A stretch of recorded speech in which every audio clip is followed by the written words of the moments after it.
Bonjour à tous. Nous allons étudier aujourd'hui, ce matin, le chapitre 13 de l'évangile de Marc que nous allons continuer.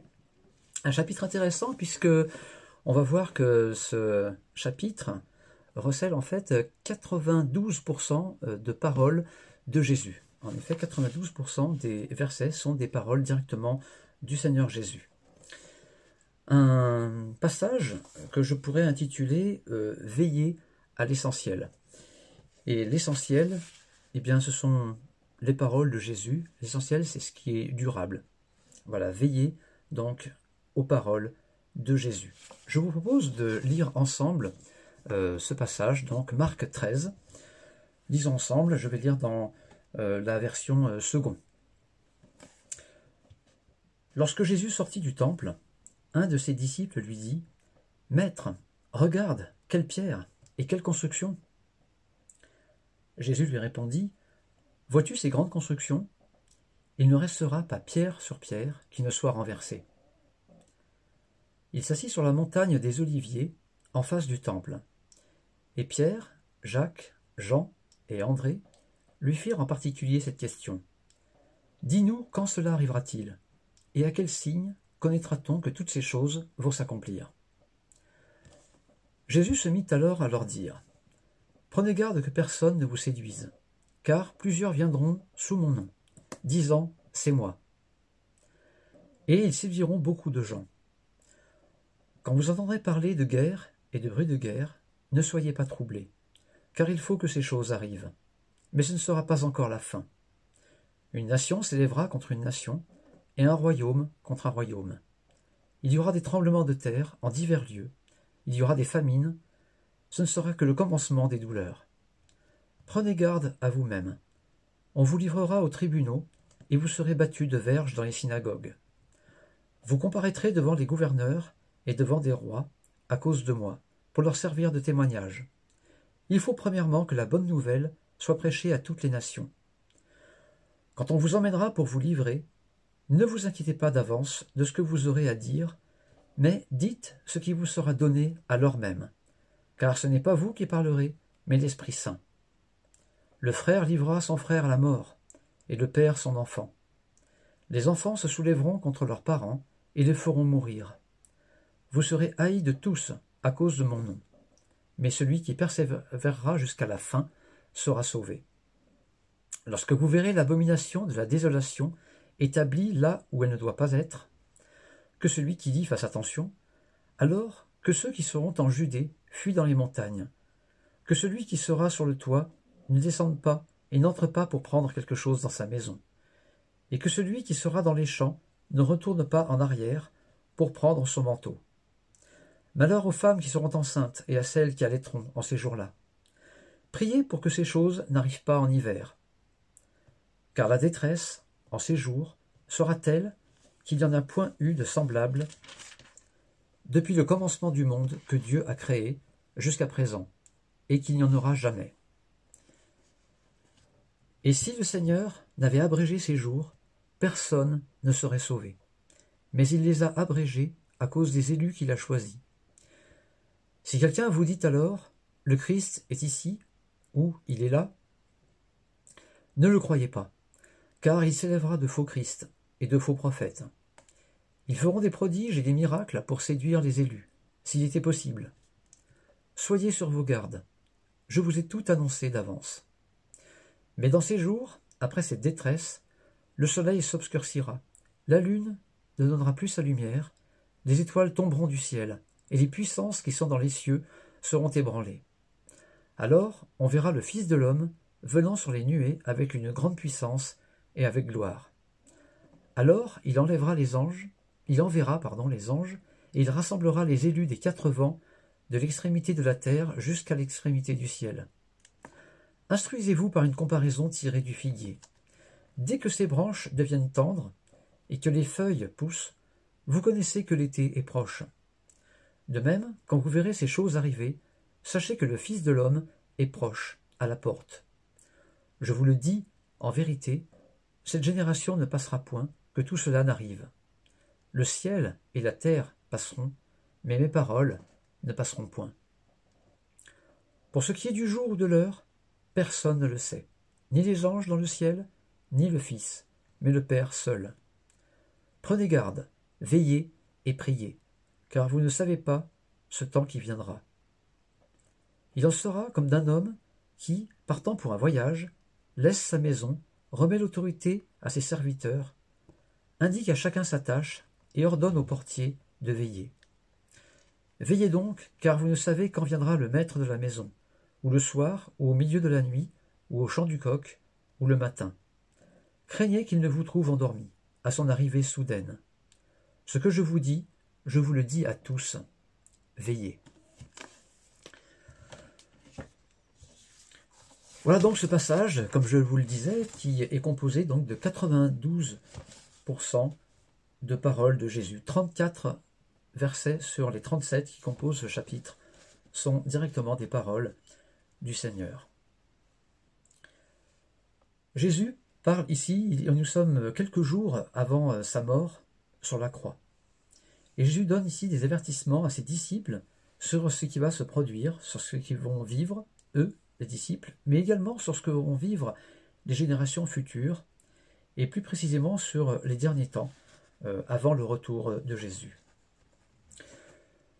Première partie, des versets 1 donc à 13, une partie que nous pourrions intituler « Ne te laisse pas impressionner, ne te laisse pas troubler ni distraire par quoi que ce soit, mais regarde à l'essentiel ». On se laisse en effet facilement impressionner ou distraire par ce qui frappe les yeux ou l'imaginaire. Cela fait partie finalement de notre humanité. Et une première partie que l'on pourrait intituler la gloire des hommes, les gloires humaines. Lorsque Jésus sort du temple, un disciple en effet lui fait remarquer la beauté de ce temple et lui dit « Regarde cette construction magnifique, regarde ces pierres si belles ». Et la réponse de Jésus, il lui dit « Regarde cette belle construction, elle va être complètement détruite. Il n'en restera pas pierre sur pierre. » Nous sommes vraiment attachés à notre patrimoine. Et c'était le cas également de ses disciples qui certainement étaient fiers de ce temple, qui était effectivement un temple magnifique. Et nous-mêmes, nous sommes bien souvent attachés effectivement à des tels édifices, à des constructions qui sont humaines. Et quelque part, c'est un peu normal. Mais Jésus remet un petit peu les pendules à l'heure ici en disant que cette construction, en l'occurrence le temple, va être complètement détruit. Ça m'a rappelé ce que nous avons vécu, nous, en France, en avril 2019, l'année dernière, lorsque l'incendie de Notre-Dame de Paris s'est déclaré, et lorsque ces images ont été données pratiquement en direct, on a vu cet édifice qui est magnifique, qui partait en fumée, on se demandait si tout n'allait pas s'écrouler, et je ne sais pas si vous vous rappelez, cela provoquait finalement un émoi national, et nous étions tous finalement un peu choqués par cet événement dramatique. On imagine que ces paroles de Jésus ont certainement été aussi renversantes pour les disciples. Jésus n'était certainement pas contre de beaux édifices, de belles constructions. On peut penser que Jésus était charpentier et que lui-même a participé à des constructions. Il a fabriqué des charpentes, des toits. Et Dieu lui-même, dans l'Ancien Testament, on voit qu'il donne des consignes très précises, très particulières, pour que les hommes puissent fabriquer certains édifices ou certaines choses. On voit ça dans l'Ancien Testament avec tout un tas de détails, et on voit ainsi que Dieu n'est pas forcément contre ces belles choses. Simplement, Jésus veut rappeler ici, à ses disciples, l'essentiel. Et l'essentiel, c'est ce qui doit arriver dans les jours prochains, parce que Jésus va quitter cette terre, il va remonter vers son Père Céleste, bientôt. Il veut préparer ses disciples à ce qu'ils vont vivre, eux, directement. Et il veut nous préparer également, je crois, à travers cette lecture, à ce que nous-mêmes, nous vivrons, pour ceux qui vivront en tout cas des temps difficiles, des temps de persécution, et pour ceux qui vivront les événements qui précéderont juste le retour de Jésus. Et on voit cette double question posée par 4 disciples, à savoir Pierre, Jacques, Jean et André. Leur question, c'est quand cela arrivera-t-il? Quand ce temple finalement sera-t-il détruit? Et puis, deuxième question, à quel signe connaîtra-t-on que tout cela doit arriver? Deux bonnes questions posées par les disciples. Et Jésus les met en garde, premièrement, contre les faux Christ. Et c'est notre deuxième partie, après avoir vu que finalement, nous pouvions nous-mêmes, en tant qu'êtres humains, être distraits par ce qui est finalement de belles constructions, de belles choses. Nous sommes attirés par ce qui est grand, par ce qui est beau, et principalement par, malheureusement, ce qui est des constructions humaines. Et ici, Jésus veut, à travers ce premier exemple, rappeler que ce qui est important, c'est ce que Dieu fait avant ce que les hommes font. Et donc ici, Jésus les met en garde contre les faux Christ. Plusieurs viendront sous mon nom. L'histoire nous indique que cette prophétie de Jésus s'est totalement accomplie. Aussi bien dans les mois et les années qui ont suivi immédiatement ces paroles de Jésus, mais aussi dans les siècles qui ont suivi, jusqu'à nous, aujourd'hui au XXIe siècle. Beaucoup, effectivement, de faux Christ, beaucoup veulent se faire passer pour Jésus, ou veulent mettre en avant des idéologies ou des choses qui sont contraires à ce que Jésus a dit. Ils séduiront beaucoup de gens. De toute époque, nombreux sont ceux qui ont voulu effectivement donc se faire passer par Jésus. Des sectes en tout genre, sans parler des déviations de la saine doctrine de Jésus. Beaucoup donc de faux Christ, alors qu'un seul a dit « Je suis la vérité, le chemin et la vie ». Ce verset, on le trouve dans l'évangile de Jean, au chapitre 14 et au verset 6. Et ce sont là encore des paroles de Jésus. « Je suis le chemin, la vérité et la vie. Nul ne vient au Père que par moi. » Un seul a pu dire cela, et c'est Jésus-Christ, le Fils de Dieu, celui qui devait venir. Autre élément qui peut également nous impressionner, nous faire peur finalement, nous troubler, ce sont la peur des événements. Lorsque vous entendrez parler de guerre et de bruit de guerre, ne soyez pas troublés. Et pourtant, difficile de rester la tête froide quand tout le monde panique. Le chrétien est invité à garder confiance en toutes circonstances. Ce qui ne signifie pas, bien sûr, d'être imprudent. Le Seigneur le dit également, mettez-vous en garde, soyez en garde contre tout cela. Et on peut imaginer que face au danger, les disciples, lorsque la persécution est arrivée, ont été appelés, bien sûr, à fuir cette persécution. Le chrétien n'est pas appelé à aller au-devant des persécutions, bien sûr, il doit les fuir. Mais lorsque la persécution est là, le chrétien doit se reposer entièrement sur le Seigneur Jésus-Christ, qui lui donne la force de résister à toutes les persécutions et à toutes les épreuves. Le Seigneur a dit dans sa parole que nous ne serions jamais tentés au-delà de ce que nous pouvions supporter. Et c'est vraiment une grâce de Dieu. Dans de telles circonstances, donc, notre foi doit demeurer ferme, même au milieu de la fuite, même au milieu des épreuves les plus terribles.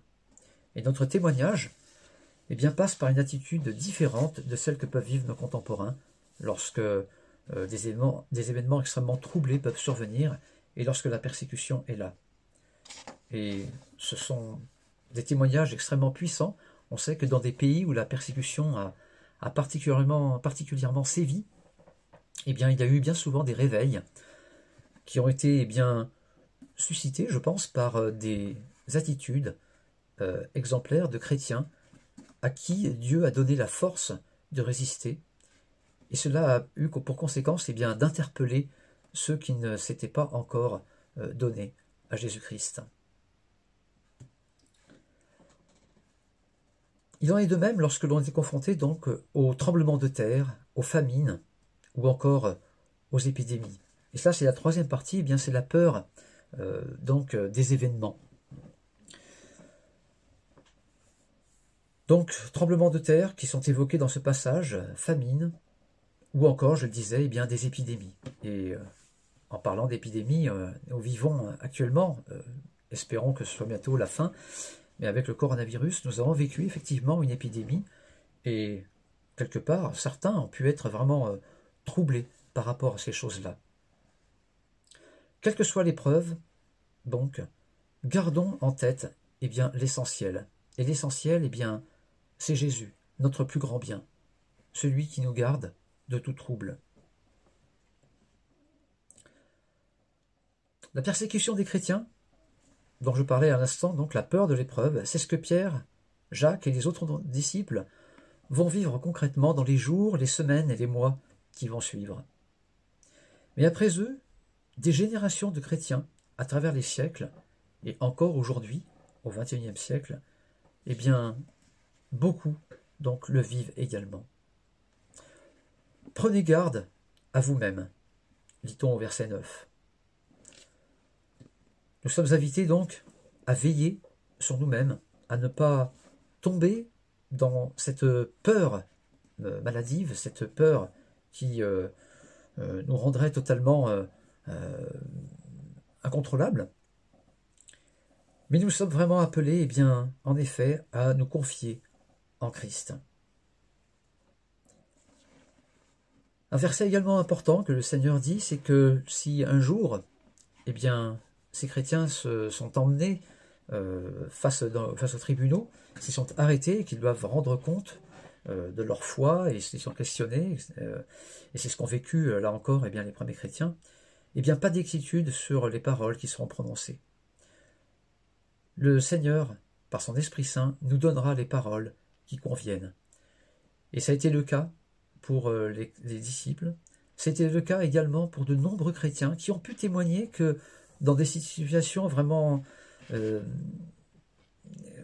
particulièrement dures, où ils ont été questionnés, maltraités, battus, ces chrétiens, au moment d'ouvrir la bouche, ont pu donner ce témoignage que l'Esprit Saint vraiment leur a donné les paroles qu'il fallait. Des centaines de chrétiens donc ont vécu cela concrètement et nous pouvons être reconnaissants au Seigneur de cette promesse qu'en effet l'Esprit Saint vient à notre secours si de telles situations surviennent. Jésus nous invite donc, on le voit, à garder en tête l'essentiel, et Jésus veut nous focaliser sur l'essentiel, c'est-à-dire sur ses paroles, sur sa parole et sur son royaume qui vient, sur son retour. Au verset 14, il est dit « Lorsque vous verrez l'abomination de la désolation établie là où elle ne doit pas être, que celui qui lit fasse attention, alors, et là on a ensuite une description de temps extrêmement difficile avec ces chrétiens qui fuient, qui n'ont même pas le temps forcément de rentrer chez eux, où les femmes également enceintes sont vraiment dans une situation particulièrement difficile. Et quand on lit ce passage, on peut se poser des questions. Lorsque vous verrez l'abomination de la désolation établie là où elle ne doit pas être. Alors, on a un passage parallèle dans l'évangile de Matthieu. Donc, dans ce passage parallèle de Matthieu, celui-ci précise que Jésus fait ici mention du livre de Daniel. Et en lisant le livre de Daniel, on s'aperçoit qu'il parle particulièrement du chapitre 9 et du verset 17, et puis du chapitre 11 et des versets 31 et suivants. Et à travers ce passage, notamment dans le chapitre 11, il est parlé du temple profané, et cela s'est passé effectivement au 1er siècle, ce temple profané et des persécutions donc, qui ont suivi. Et donc dans ce passage de Daniel, donc au chapitre 11 et au verset 32, on lit ceci. « Ceux du peuple qui connaîtront leur Dieu agiront avec fermeté, et les plus sages parmi eux donneront instruction à la multitude. » Voilà donc un verset intéressant qui nous révèle l'importance capitale de connaître Dieu. Et comment connaît-on Dieu si ce n'est en lisant et en méditant sa parole, c'est-à-dire la Bible, qui nous permet de découvrir le message essentiel de Dieu à chaque homme à chaque femme, mais également l'amour qu'il a manifesté en se révélant à travers la personne de son Fils bien-aimé, Jésus-Christ. Il est capital donc de lire la parole de Dieu afin de connaître Dieu. Et on voit à travers ce verset, donc dans Daniel 11, que ceux effectivement qui connaissaient Dieu, eh bien, ont pu garder la tête froide, n'ont pas été troublés outre mesure, et ont pu vraiment faire confiance dans toutes les promesses que Dieu donne dans sa parole. Les versets qui suivent, ce verset 14, donc, nous décrivent la désolation dont je parlais un instant et la terreur qui suivront ces événements, avec la description de gens donc qui n'auront même plus le temps de fuir, tellement la détresse sera grande et la persécution sera sévère. Mais dans sa bonté, nous dit ce texte, eh bien, Dieu interviendra également pour abréger ces jours si sombres. Car comment résister Eh bien, Dieu, dans sa bonté, abrégera ces jours. C'est dans ces temps si épouvantables, donc, qu'il y aura de faux Christ qui surgiront. C'est alors qu'il faudra être vigilant. Et là, je voudrais arriver à cette deuxième partie, où après avoir vu, dans un premier temps, que Jésus nous appelle à ne pas paniquer, à ne pas nous laisser troubler, à ne pas nous laisser distraire également par toutes sortes de choses, Dieu nous dit, restez également vigilants. Ne sois pas dans la crainte, mais sois vigilant. Et tout d'abord, l'important est de s'attacher à la vérité. Vigilance tout d'abord par rapport au faux Christ et aux faux prophètes. Ils feront des prodiges, nous dit Jésus, et des miracles. Mais ce qu'ils feront et proclameront sera totalement contraire aux enseignements de Jésus. Cela rappelle les magiciens de Pharaon, qui étaient capables eux aussi de faire des miracles au temps de Moïse.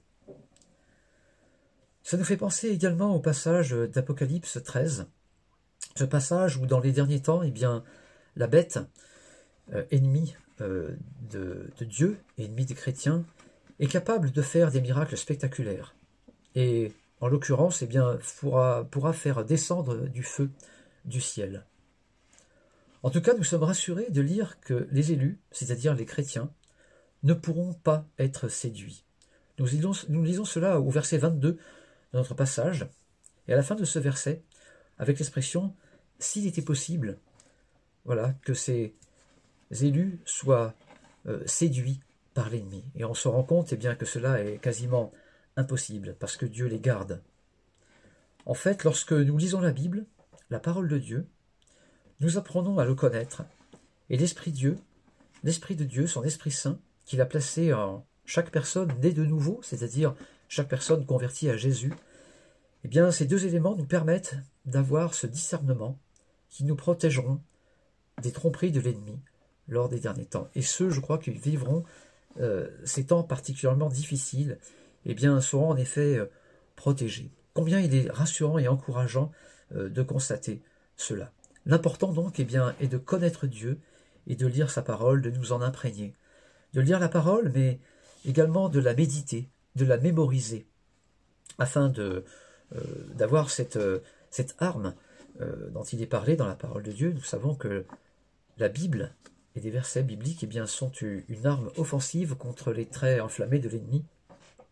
Et donc, l'importance est de lire, de méditer et de mémoriser la parole de Dieu. Le discernement des temps, il en est parlé également dans ce passage. Personne ne connaît l'heure et le retour de Jésus-Christ. Jésus l'a dit, personne ne connaît l'heure. Mais Jésus a laissé une image avec ce figuier qui est là. Et Jésus a souvent utilisé des images ainsi issues de la nature et particulièrement des figuiers. On peut imaginer que Jésus aimait bien cet arbre et peut-être particulièrement son fruit. Et ce figuier, il est là. Et Jésus dit, lorsque vous voyez les branches qui deviennent tendres, vous savez que l'été est proche. Et ici, Jésus nous laisse des indices. Il dit, lorsque vous verrez toutes ces choses arriver, lorsque vous entendrez parler de guerre et de bruit de guerre, et lorsque tous ces éléments seront là ensemble réunis, nous saurons que les derniers temps approchent, et que le retour de Jésus est imminent. Soyez sur vos gardes, nous dit Jésus. L'important donc est de ne pas forcément connaître la date, personne ne peut la connaître, mais de se préparer à cet événement qui arrivera. Je vous ai tout annoncé d'avance, nous dit Jésus. Alors ne cherchons pas effectivement à faire des pronostics, nous ne sommes pas appelés à cela, de savoir quand ces événements troublés arriveront et quand le retour de Jésus aura lieu. Ça, ce sont les sectes qui le font. Et on sait que les témoins de Jéhovah ou d'autres sectes ont plusieurs fois annoncé des dates. Ils ont annoncé une date pour la fin du monde. Encore assez récemment, malheureusement, des sectes ont voulu faire peur, encore une fois, ont voulu troubler des gens et ont malheureusement réussi dans bien des cas. Donc nous ne sommes pas appelés à ça, mais nous sommes appelés à discerner ces temps qui arrivent en observant effectivement ces événements annoncés par Jésus. Les disciples ont été prévenus, et nous le sommes également, pour le temps que nous vivons, nous chrétiens du XXIe siècle. Notons qu'en ce moment, nous ne vivons pas tous la même chose en ce XXIe siècle, mais nous avons beaucoup de frères et sœurs dans certains pays où la persécution sévit, malheureusement, qui sont dans des situations analogue à ce qui était décrit ici, et de nombreux chrétiens vivent des persécutions extrêmement dures. Des chrétiens sont mis à mort, sont emprisonnés, et l'association Portes Ouvertes nous rappelle cette actualité malheureusement de ces chrétiens persécutés. Et notre rôle à nous est de prier également pour ces chrétiens qui vivent ces choses-là. Notre rôle également est d'annoncer le retour de Jésus. On voit au verset 26, Jésus dit alors, on verra le Fils de l'homme, c'est-à-dire lui-même, Jésus, venant sur les nuées avec une grande puissance et avec gloire. Alors il enverra les anges, et il rassemblera les élus, c'est-à-dire les chrétiens, des quatre vents, c'est-à-dire de toute la surface de la terre, des chrétiens de tous les continents. C'est une réalité. Jésus revient. 500 personnes l'ont vu remonter au ciel lors de l'ascension. 500 personnes ont été témoins de Jésus qui est remonté physiquement au ciel. Et Jésus reviendra de la même manière, on dit les anges, juste après l'élévation de Jésus. Jésus reviendra de la même manière qu'il est parti. Il reviendra sur les nuées et il prendra avec lui tous ceux qui auront cru. Il sera trop tard pour les autres. C'est la raison pour laquelle, dans ce laps de temps qui sépare l'ascension de Jésus avec son retour, dans finalement cette parenthèse que nous vivons actuellement, nous sommes dans cette parenthèse que l'on appelle le temps de la grâce, puisque c'est le temps encore où les hommes peuvent se tourner vers Dieu. Oui, ce temps de grâce qui dure depuis bientôt 2000 ans, puisque nous sommes en 2020, mais si l'on compte à partir de la remontée de Jésus, de l'ascension de Jésus, nous sommes environ en 1900, dans les années 1990. Notre rôle dans ce temps de grâce est d'avertir que Jésus, effectivement, revient. Quand nous ne le savons pas, nous l'avons dit, et c'est inutile de faire donc des pronostics, l'important n'est pas de savoir quand, mais d'avertir chacun, oui, que Jésus revient, et comment va-t-il nous trouver? Comment Jésus va te trouver? Es-tu prêt au retour de Jésus? Ou va-t-il te trouver endormi? Encore un élément que Jésus dit, c'est le fait de veiller. Veille. Jésus dit, prends garde et veille. Et ce message de Jésus, il s'adresse à tous. Il le dit au verset 37. Ce que je vous dis, je le dis à tous. Veillez. Jésus s'adressait aussi bien à ses disciples qu'à toi aujourd'hui. Es-tu prêt? Notre humanité nous pousse à nous endormir. C'est un trait humain, c'est quelque chose de naturel. nous sommes faibles par nature et nous avons tendance effectivement à nous endormir. Pensons aux disciples dans le jardin de Gethsémanée, dans le fameux jardin où Jésus a été arrêté, lorsque celui qui l'avait livré, Judas, est venu avec les soldats. Eh bien, avant cette arrivée de ces soldats pour arrêter Jésus, Jésus plusieurs fois est allé prier son Père Céleste, et avec beaucoup de tristesse et de mélancolie, beaucoup de difficultés. Et Jésus avait invité ses disciples à prier avec lui. Et lorsque Jésus s'écartait pour prier seul et qu'il revenait, il trouvait ses disciples endormis. Je crois que notre rôle est de lutter contre notre humanité et de lutter contre ce phénomène naturel de nous assoupir spirituellement. Veillons donc sur nous-mêmes, mais veillons également les uns sur les autres. Ne nous laissons donc pas intimider ni impressionner par quoi que ce soit. Jésus, à travers ce passage, a décrit des événements dramatiques qui allaient arriver donc dans la suite de son ascension pour ses disciples, mais également des événements qui allaient arriver beaucoup plus tard. Le temple, dont on parlait tout à l'heure, sera effectivement détruit 37 ans après ce discours de Jésus, c'est-à-dire en l'an 70. Le temple aura été profané, effectivement. Il y a de nombreux éléments dont Jésus a parlé ici qui se sont révélés exacts, qui se sont produits, mais qui se produiront également dans les derniers temps qui sont devant nous et qui précéderont donc le retour de Jésus. Un temps troublé, et Jésus a laissé toutes ces recommandations afin de ne pas nous laisser intimider, de ne pas être troublés, mais de nous reposer entièrement sur Dieu, de nous reposer sur son amour et sur ses promesses qui nous disent que oui, nous ne serons pas tentés au-delà de ce que nous pourrons supporter. Rappelons-nous du secours de l'Esprit Saint également, qui sera toujours là pour nous donner les paroles qu'il faudra au moment de témoigner aussi. Donc en résumé, ne nous laissons pas troubler ni impressionner, mais attachons-nous à l'essentiel. Et l'essentiel, eh bien, ce sont les paroles de Jésus. C'est sa parole. Et notamment ce verset 31, où Jésus a dit « Le ciel et la terre passeront, mais mes paroles ne passeront point. » Oui, en effet, les paroles de Jésus ne passeront point. Et je crois que Jésus a voulu laisser à ses disciples eh bien, donc cette parole et cette réalité de son retour et de s'y préparer.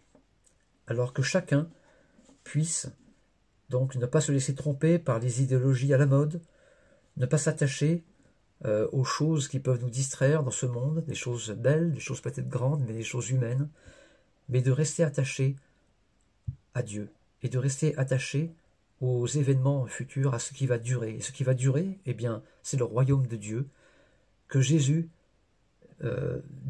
prépare actuellement. Nous savons que Jésus nous prépare une place pour nous qui sommes chrétiens.